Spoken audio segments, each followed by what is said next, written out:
날씨가 많이 추워졌습니다. 여러분 건강을 잘 관리하시고 이렇게 이제 우리가 연말을 향해 달려가는데 하나님께 드릴 열매를 준비하면서 우리가 날마다 점검하시고 하나님 앞에서 또 믿음으로 살아내실 수 있는 우리 지훈의 모든 성도님 될 수 있기를 간절히 축원합니다. 우리가 계속해서요 천국 복음의 진수이자 예수님께서 하나님의 백성들에게 우리들에게 말씀해 주신 참된 복의 8가지 비결에 대해서 함께 살피고 있습니다. 갑자기 왜 민준이 울어요? 왜 그래요? 아니에요. 자, 이제 오늘은요 7번째 시간으로 화평하게 하는 자라는 제목을 가지고 함께 말씀을 나누고자 합니다. 여러분 사람이요 세상을 살아가다 보면요 원하든 원치 않아든 간에 이런저런 수많은 인간 관계 속에서 살아가고 있죠. 뭐 예를 들어서 가정에서 보면요 우리가 부모와 자식의 관계가 있습니다. 또 부부의 관계가 있고요. 또 뭐 사회에서 선배, 후배의 관계가 있고 뭐 직장 동료 간의 관계가 있습니다. 여기에도 초등학생 우리 친구들이 둘이 있지만 학교에서도 친구 간의 관계가 있죠. 우리 교회 안에서도 마찬가지입니다. 우리가 교회 안에서 성도 간의 관계를 맺으면서 그렇게 신앙생활을 하면서 살아가고 있습니다. 그래서 우리가 너무나도 잘 아는 그 철학자 아리스토텔레스는요 우리 인간은 가르쳐서 뭐라고 했습니까? 사회적인 동물이다 이렇게 얘기를 했습니다. 이게 무슨 말입니까? 사람은요 누구나 어쩔 수 없이 관계를 떠나서는 살아갈 수 없는 존재라는 거예요. 나는 나 혼자 살 수 있다 말하는 사람은 그 거짓말이죠. 어떠한 사람도 사람과의 관계를 통하지 않고는 살아갈 수 없다는 거예요. 근데 여기서 문제가 뭔가 하면요 이런 인간관계 때문에 우리 마음에 상처를 입을 때가 있다는 거죠. 제가 저희 동네에 사시는 오래전부터 아는 그 집사님 부부가 한 분 계시는 두 분이 다 간호사세요. 그런데 이 간호사라는 직업이 참 힘이 들죠. 이번에 저희 아들이 아파서 제가 병원에 이제 한 열흘 정도 이렇게 왔다 갔다 하면서 봤어요. 날마다 그 아픈 환자들을 만나고 돌봐야 하고 참 그 피를 뽑고 하는 것도 간호사들이 다 하는 거잖아요. 참 쉬운 일이 아니더라고요. 그래서 이 참 쉬운 일이 아닌데 제가 아는 이 간호사 부부는 그 부인 집사님은요 참 평소에 성격이 밝고 참 매사에 낙천적이고 긍정적인 그런 분이에요. 언젠가 제가 그 부부하고 저희 부부하고 가족끼리 식사를 하면서 그 집사님의 안부를 전해드릴 그런 기회가 있었는데요. 본인이 근무하던 그 병원에서 말이죠. 그 동료 간호사들하고 관계 속에서요. 정말 난생 처음 태어나서 너무 큰 상처를 자기가 입었다는 거예요. 그래서 자기가 이거 병원 그만둬야 되겠다, 직장 그만둬야 되겠다, 그리고 이사를 해야 되겠다, 딴 지방으로. 그렇게까지 심하게 상처를 입었다는 이야기를 들은 적이 있습니다. 여러분 제가 이런 경험을 말씀드리는데 이게 그분의 이야기뿐 아니죠. 아마도 저와 여러분 역시 우리 모두가 언젠가 한 번쯤은 겪었을 일일 수도 있을지 모르겠습니다. 그런 일이 있어서 안 되겠지만요. 우리 어떻습니까? 교회에 와서도 예배를 드리고 말씀을 듣고 이 성도 간에 교제를 하지 않습니까? 그런데 어떻습니까? 교회 안에 잘 일어나는 일이 뭡니까? 싸움이라는 거예요. 성도 간의 관계가 틀어진다는 거예요. 그래서 교회에 와서 그 관계 속에서 상처를 입고 그래서 어떻게 합니까? 교회를 옮기죠. 교회 발길을 끊어버리고 그 다음에 심지어 좀 심한 경우에는요 신앙생활을 그만두는 경우도 없지 않아 많이 있다는 거예요. 근데 보십시오. 오늘 우리들에게 예수님이 지금 산상수훈의 시작인 팔복의 말씀에서 오늘 이 7번째 복 뭐라고 말씀하고 있습니까? 9절의 말씀 다 같이 한번 읽어보겠습니다. 시작. 화평하게 하는 자는 복이 있나니 그들이 하나님의 아들이라 일컬음을 받을 것이며 아멘. 자 보십시오. 예수님께 지금 우리로 하여금 화평을 말씀하고 있어요. 여러분 이 시간 이 화평이라는 단어를 한번 잘 보세요. 화평. 이 화평이라는 단어는요 헬라어 발음으로 에이레네입니다. 에이레네. 우리말로 다양하게 번역을 했죠. 뭐 화평, 뭐 평화, 화목, 평강 이렇게 번역을 하고 있어요. 그 다음에 구약 성경에는요, 이 평화를요 뭐라고 발음합니까? 우리 너무나 많이 들어봤는 단어 인사에도 나오죠. 샬롬이지, 샬롬. 이 샬롬, 그 다음에 이 신약 성경의 에이레네, 이게요 신구약 합쳐서요 약 한 500번 정도 반복을 한다는 거예요. 이게 뭐예요, 여러분? 그만큼 화평, 평화 이 말이요 너무너무 중요하다는 거예요. 그래서 우리가 이 화평을요, 이 평화를요 보통 어떻게 이해를 합니까? 보통 사람들이 어떻게 하면요, 이 화평, 평화면요 어떤 갈등이나 다툼이 없는 상태, 나아가 아무것도 전쟁이 없는 그런 상태. 여러분 이게 물론 틀렸다고 말할 수는 할 수 없어요. 그런데 한번 생각해 보세요. 이런 것이 온전한 평화가 될 수 있냐? 아니라는 거예요. 여러분 이게 만약에 온전한 평화라면요, 이 세상에서 진짜로 평화로운 것은요 단 한 곳밖에 없습니다. 어디입니까? 거긴 무덤이에요. 거기는요 다 죽었잖아요. 죽은 자가 말이 없죠. 그 무덤에서는 갈등도 있을 수도 없고 미움도 있을 수도 없고 다툼이 있을 수가 없어요. 왜? 죽었으니까. 조용하죠. 근데 여러분 거기 가서, 우리 무덤 가서 와 여기는 정말 평화로운 곳이구나, 정말 마음이 안정이 되는 거, 이렇게 얘기합니까? 아니지 않습니까? 그래서 그런 의미 다시 생각해 본다면 이 샬롬과 에이레네는요 이런 단어의 의미를 갖고 있다고 할 수 있다. 이게 무슨 말인가 하면 이 평화는 우리 인간의 노력으로 얻을 수 있는 것이 아니라는 거예요. 제가 비슷한 얘기를 계속하지만요, 이것 역시 하나님의 은혜의 선물이라는 거예요. 우리가 노력하고 애쓰고 무조건 얻을 수 있는 것이 아니라는 거예요. 그래서 여러분 우리의 구원의 문제가 그렇듯이 이 평화의 문제도 마찬가지라는 거예요. 여러분 기억해 보십시오. 우리가 하나님 자녀가 되었죠. 근데 이게 우리가 애써서 된 게 아니지 않습니까? 우리의 노력으로 된 게 아니지 않습니까? 구원은요 그저 주신 하나님의 선물인 거예요. 마찬가지로 이 샬롬 에이레는도 우리가 노력하면 인간의 힘으로 능력을 얻을 수 있는 게 아니라 하나님이 우리에게 주시는 은혜인 줄 믿을 수 있는 저와 여러분의 복된 삶 될 수 있기를 간절히 축원합니다. 그래서 이 화평은요, 저를 한번 따라 하실까요? 하나님의 속성입니다. 아멘입니까? 자, 성경을 보시면요, 화평이 하나님의 속성임을 분명히 말씀하고 있죠. 사사기에 보면 6장 24절에 상반절의 말씀 제가 읽을게요. 그냥 기드온이 여호와를 위하여 거기서 제단을 쌓고 그것을 여호와 샬롬이라 하였더라, 이런 말씀이 나옵니다. 이 샬롬이라는 단어 여기 나오죠. 이 샬롬, 우리 하나님은 뭐예요? 화평의 하나님, 평화의 하나님이라는 거예요. 그 다음에 신약 성경 고린도서 가시면요, 상반절의 말씀이 14장 33절에 하나님은 무질서의 하나님이 아니시요 오직 화평의 하나님이시니라, 이렇게 말씀하고 있어요. 여러분 화평은요 하나님의 속성이라는 거예요. 나아가 이 화평은요 우리가 하나님과 친밀한 관계를 맺었을 때 주시는 말씀이라는 거예요. 데살로니가 후서 말씀에 보면요, 평강의 주께서 친히 때마다 일마다 너희에게 평강을 주시고 주께서 너희 모든 사람과 함께 하시기를 원하노라. 아멘. 왜요 이게? 참된 평강, 평화는요 나한테서 나오는 게 아니라 하나님에게서 나오고 하나님과 바른 관계를 맺었을 때 하나님이 주시는 선물임을 여러분 이 아침에 잊지 말고 기억하시기를 간절히 축원합니다. 이렇듯요 하나님이 주시는 참된 평화는요 환경이나 조건을 뛰어넘는 거예요. 하나님께서 우리의 영혼에 평강을 부어주시는 것이기 때문에 우리의 환경과 상관이 없다는 거예요. 다시 말해 물밀듯이 우리의 마음에 밀려오기에 이 평화로 우리가 갈등과 문제들을 넉넉히 극복할 수가 있다는 거예요. 여러분 사도 바울이 뭐라 그랬어요? 모든 지각에 뛰어난 하나님의 평강이라 그랬잖아요. 여러분 이 말씀 뭐예요? 인간의 머리로는 도저히 이해할 수 없는 너무나 신비로운 하나님 주시는 평화라는 거예요. 바울의 삶이 어떤 삶이었습니까? 감옥에 대부분 감옥에 지냈어요. 고문을 받았습니다. 언제 죽을지 모르는 상황 가운데 있었어요. 근데 바울의 마음이 어땠습니까? 항상 평안했어요.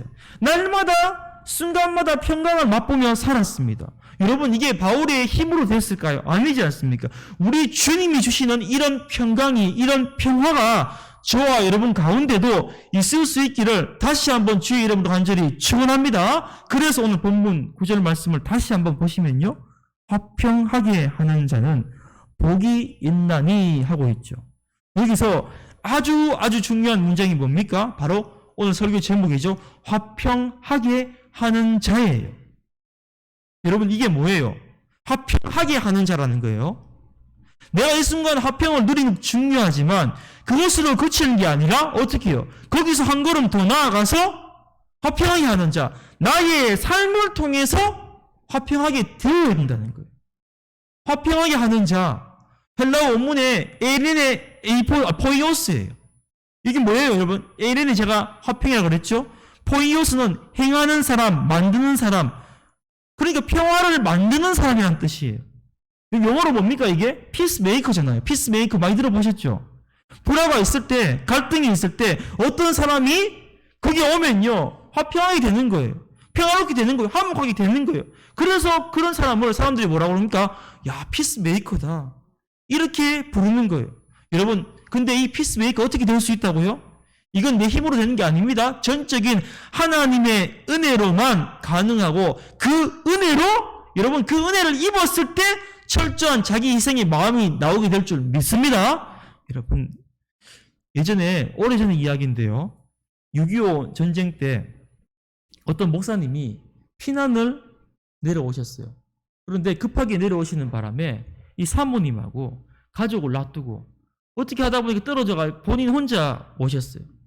이 목사님은 우리나라에 사시면서 주위에서 재혼을 하라고 해도 재혼을 안 하셨어요.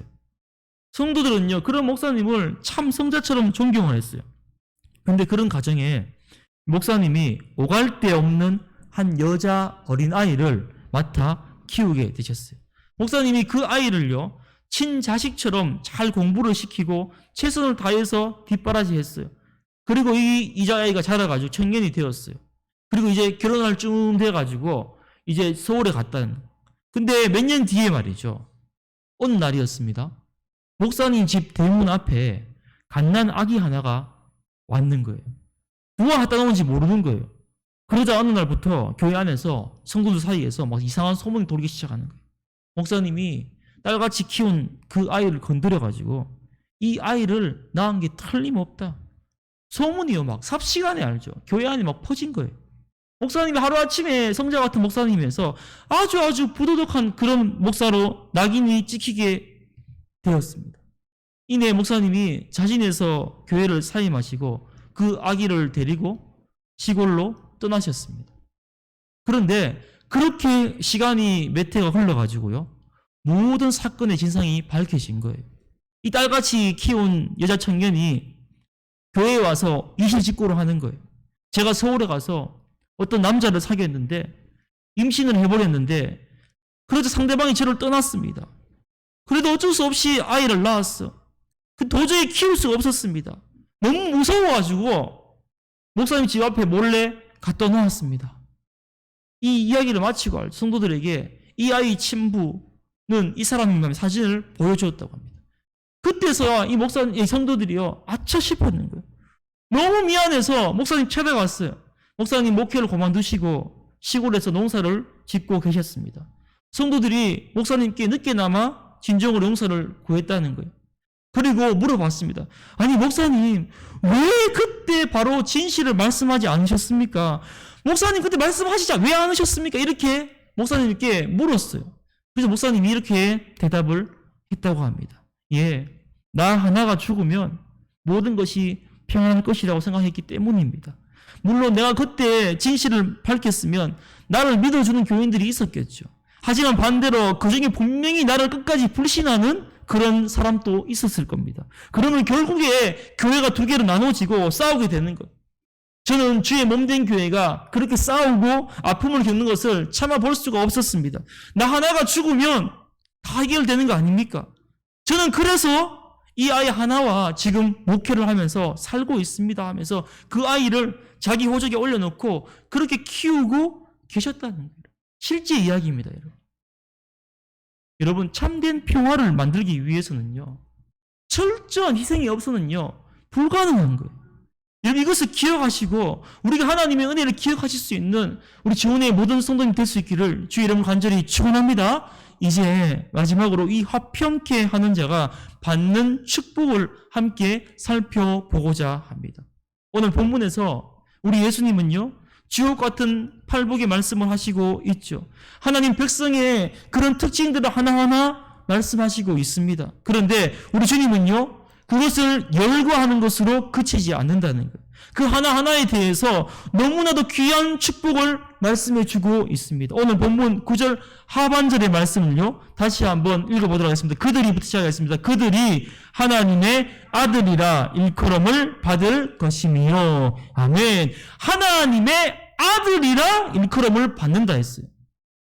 여러분, 그만큼 인정받고 칭찬받는다는 뜻으로 우리 믿는 자에게 가장 높은 영예이고 귀중한 은혜의 선물이죠. 근데 보십시오. 여기 보시면요, 방금 말씀에 아들이라는 단어가 있죠. 아들. 중요합니다, 여러분. 아들. 이 성경 언어에는요, 지금 여기에는 아들 나와 있는데 단어가 두 개 있어요. 하나는 뭔가 하면요, 테크나예요, 테크나. 또 하나는 뭔가 하면 히오스입니다. 다시요, 중요합니다. 테크나와 히오스가 있어요. 근데 이 테크나는 뭔가 하면요, 부모로부터 출생을 해가지고 얻어진 자녀를 말하는 거예요. 그리고 오늘 이 단어가 쓰여진 건 뭔가 하면요, 히오스거든요. 여기 히오스는 뭔가 하면, 이 효자는 뭔가 하면요, 상속자라는 그런 뜻을 가지고 있는 단어예요. 그러니까 쉽게 말해서 오늘 본문에 화평하게 하는 사람은 하나님의 아들인데 그냥 단순히 출생된 아들이 아니라는 거예요. 자녀가 아니라는 거예요. 이게 뭔가 하면요, 특별히 하나님의 모든 권세와 축복을 다 받아 누리는 히오스, 상속자라는 일컬음을 받게 된다는 거예요. 이런 얼마나 귀한 이 뜻을 가지고 있습니까? 그런데 여기서 우리가 또 한 가지 생각할 게 뭔가 하면요, 화평하게 하는 자가 누구에 의해서 하나님의 아들이라 일컬음 받습니까? 예수님께서 이를 직접적으로 언급하지 않지만요, 우리는 이것을 확인한 것이 어렵지 않죠. 너무나 당연하지만요, 뭡니까? 우리가 만약에 하나님이 아닌 세상 사람들로부터 하나님의 아들이라는 칭호를 받는다고 생각하는 것은요, 이 팔복의 8가지 축복을 장점으로 만드는 게 아니라 오히려 망치는 일이 되는 거죠. 근데 그런 의미에서 보면요, 5장 11절 말씀 보십시오. 세상이 그를 어떻게 부를 것인가 잘 말해주고 있죠. 나로 말미암아 너희를 욕하고 박해하고 거짓으로 너희를 거슬러 모든 악한 말을 할 때에는 너희에게 복이 있나니 했어요. 여러분, 이게 뭐예요? 화평하게 하는 자는요, 당장에 대중적 찬사를 환영을 받는다는 게 아니에요. 비난을 받고 그렇게 핍박을 받을 가능성이 훨씬 더 높다는 거예요. 제가 계속해서 말씀드립니다. 이 시간 다시 한번 분명히 말씀드려요. 지금 우리가 나누고 있는 팔복은요, 내가 이 세상에서 어떤 방법으로 살면 세상 사람들이 막 나를 우러러보고 인정해주고 그렇게 막 칭찬하는 그런 것을 가르치는 말씀이 아닙니다, 여러분. 이 팔복은 뭔가 하면요, 복음을 받은 사람들이, 다시 말해 세상이 줄 수 없고 세상이 비교할 수 없는 하나님의 은혜를 입은 성도들이 이 땅에서 어떻게 살아야 하는가, 그 삶의 자세를 말씀하시는 것임을 여러분, 이 아침에 꼭 잊지 말고 기억하실 수 있는 저와 여러분 복된 삶 될 수 있기를 간절히 축원합니다. 보십시오. 오늘 본문이 말하는 바는요, 인간의 판단이 아닙니다. 세상 사람들이 우리를 어떻게 부르냐, 이게 중요한 게 아니라는 거예요. 분명히 기억하십시오. 살아 역사하시는 하나님 아버지께서 우리를 어떻게 부르시는가, 이게 중요하다는 거예요. 하나님의 아들이라 이끌음 받는다. 하나님의 아들, 여러분, 히오스, 상속자라는 거예요. 화평하게 하는 자, 그런 자들을 하나님의 아들이라 불러주시는 바로 그분이 우리 하나님 아버지인 줄 여러분 잊지 마시기를 간절히 축원합니다. 여러분, 이제 실제로 있었던 이야기 하나 더 말씀을 나누면서 말씀을 마무리해 나가려고 합니다. 어떤 부부가 있었어요. 이 부부가 평소에 부부 싸움을 참 많이 했다는 거예요. 그래서 사이가 너무 나빠져가지고 오랜 세월 티격하다가 결국에는 이혼을 하기로 결정을 했습니다. 그리고 그들이 소유한 모든 것을요, 딱 반으로 공평하게 나누기로 그렇게 결정을 했어요. 그래서 남편 것, 아내 것 따로따로 다 나누고요, 이렇게 해서 살림을 둘로 나누는데 마지막에 남는 게 하나가 있는 거예요. 이게 바로 뭔가 하니까 몇 년 전에 교통사고로 불행하게 죽은 어린 아들의 일기장이 있어요. 일기장. 이게 남는 거예요. 아들 물건을 전부 다 없앴다고 생각했는데 아들 일기장이 하나가 남았는 거예요. 부부는요, 서로 이 일기장을 자기가 가져가겠다고 마지막까지 싸우는 거예요. 그렇게 한참을 싸우다가, 그러면 우리가 공평하게 이 일기장 같이 한번 읽어보고 이거 불태워가지고 그냥 없애버리자, 이렇게 합의를 한 거예요. 그리고 이 문제의 일기장을 열어서 이렇게 시작하는 거예요. 그런데 이 아들의 일기장에 뭐라고 적혀있는 줄 아세요? 아빠 사랑해요. 엄마 사랑해요. 엄마 아빠 제발 싸우지 마세요. 이 말이 수도 없이 쓰여져 있는 거예요. 엄마 아빠가 제발 다투지 않고 사이좋게 살았으면 좋겠다는 그 간절한 이야기들이요, 줄줄줄줄 기록이 되어 있는 거예요. 부부는요, 죽은 아들의 일기장을 읽다가 끝내 울음을 터뜨리고 말았어요. 그리고 두 사람은 우리가 이 아이의 마지막 소원을 이루어 주고자 굳게 약속을 하고, 이 죽은 아들이 남긴 일기가 두 사람을 다시 화해시켰다는 실제 이야기가 있습니다. 여러분, 마찬가지입니다. 우리 예수님께서 십자가의 죽으심으로 우리를 화평케 하는 자가 되게 하신 거예요. 그 화평을 위해서 자신의 목숨을 버리신 거예요. 그 화평을 위해서 하나님과 멀어져 있던 우리를 하나님 품으로 인도해 주신 겁니다. 그리고 이제 우리에게 뭐라고 말씀하십니까? 화평케 하는 자가 되어라 말씀하시네. 그래야 우리가 어떻게 된다고요? 하나님의 아들이라 일컬음을 받게 된다는 거예요. 여러분, 이 말씀은요, 정말로 중요한 말씀입니다. 우리가 화평케 하는 자가 되어야지 하나님의 아들이라 일컬음을 받는 거예요, 여러분. 얼마나 귀한 말씀입니까, 여러분? 나를 욕하고 나를 박해하고 나를 비난하는 그런 사람들이 있을 때 여러분 기뻐하셔야 돼요. 왠지 아세요? 그 사람을 내가 용서하고 그 사람을 내가 이해하고 그 사람을 사랑하고요, 그 사람을 위해서 내가 희생하면요, 어떻게 된다고요? 내가 하나님의 아들이 되는 거예요. 얼마나 감사한 겁니까? 원래 여러분, 나를 미워하고 나를 핍박하고 나를 못살게 구는 사람한테 감사하셔야 돼요. 왜? 나에게 하나님의 아들이 될 수 있는 기회를 지금 하나님 주시고 있거든요. 내가 먼저 용서하고 화평케 할 때, 그때 하나님께서 나를 하나님의 아들 상속자로 삼아 주심을 여러분 잊지 마시기를 간절히 주의 이름으로 축원합니다. 간절히 바라기는 오늘 말씀을 기억하시면서, 여러분 이제 우리가 살아가는 동안에, 아니 일평생 동안에 예수 그리스도로 말미암아 선물로 주신 하나님과 이 평안을 누리시면서 세상 속에서 그 화평의 복음을 전하며 이웃과의 평화를 위해서, 나의 사람들과 평화를 위해서 기꺼이 희생하는 평화의 도구가 될 수 있는 저와 여러분의 복된 삶 될 수 있기를 주의 이름으로 간절히 축원합니다. 이제 기도의 자리로 나아가겠습니다. 반주를 조금 부탁드리겠습니다.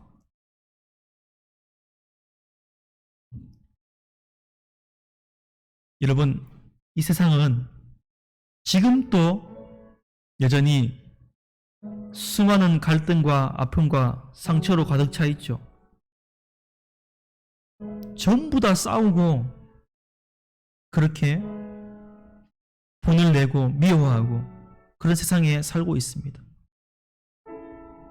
내가 조그마한 거 하나 손해보지 않으려고 움켜잡고 그렇게 살아가고 있어요. 이러한 세상을 살아가는 우리는 무엇을 해야 됩니까? 예수 그리스도로 말미암아 우리에게 주신 하나님과의 화평과 그 화평케 하는 소식을 세상에 전해야 되는 겁니다. 여러분, 이 시간 기억하시기 바랍니다. 하나님께서 이 세상에 저와 여러분, 우리 한 사람 한 사람을 피스메이커, 화평하게 하는 자로 불러주셨습니다. 그럼 우리 시간 이렇게 기도하며 나가도록 하십시다. 하나님, 내가 먼저 위로받기보다는 먼저 위로하며, 내가 먼저 이해받기보다는 먼저 이해하며, 내가 먼저 사랑받기보다는 내 자신이 먼저 사랑하며 자기를 온전히 희생함으로 화평하게 하는 자가 복이 있나니 그들이 하나님의 아들이라 일컬음을 받을 것이며, 오늘 주신 말씀대로 살아갈 수 있는 저희의 삶 되게 하여 주시옵소서. 이 시간 이러한 기도 제목으로 다 같이 간절히 합심하여 주의 이름 힘차게 한번 부르신 후에 기도하며 나가도록 하시겠습니다. 주여, 하나님 참으로 감사를 드립니다. 아버지, 이 아침에 우리에게 귀한 말씀을 허락하여 주시고 이 말씀을 붙들고 이 아침에 기도하게 하심을 감사를 드립니다. 아버지, 그렇습니다. 화평하게 하는 자가 복이 있나니 그들이 하나님의 아들이라 일컬음을 받을 것이라 주님 말씀하여 주셨습니다. 아버지, 나의 힘으로 할 수 없사오나 나의 능력으로 할 수 없사오나 주님이 주시는 은혜로 말미암아서 내가 먼저 위로받기보다는, 내가 먼저 위로하게 하시고, 내가 먼저 이해받기보다는 내가 먼저 이해하게 하시고, 내가 먼저 사랑받기보다는 내 자신이 먼저 사랑하며 자신을 온전히 희생함으로써 아버지 예수 그리스도의 아버지 그 십자가에 달리신 그 은혜, 아버지 그 은혜를 기억하면서 다시 한번 우리가 하나님과의 화평과 그 화평케 하는 소식을 전할 수 있는 제대로 믿음의 삶이 될 수 있도록 주님 인도하여 주시옵소서. 하나님께서 우리 한 사람 한 사람을 페이스메이커, 화평하게 하는 자로 불러주셨음을 기억하게 하시고 주신 말씀 그대로 살아갈 수 있는 복된 삶을 누릴 수 있는 저희 모든 아버지 주은혜의 성도들 될 수 있도록 주님 인도하여 주시옵소서. 함께하여 주시옵소서. 아버지, 우리를 통하여서 아버지 함께하시고 역사하시는 주님을 기대하며 소망하며 나갑니다. 오늘 아침에, 오늘 이 아침에 기도하는 기도의 제목들 가운데 응답하실 주님을 기대하며 소망하며 나갑니다. 감사합니다. 참으로 감사합니다. 살아계신 하나님, 이 시간 저희로 귀한 하나님의 말씀을 듣게 하시고 주신 말씀을 붙들고 기도하게 하심을 참으로 감사를 드립니다.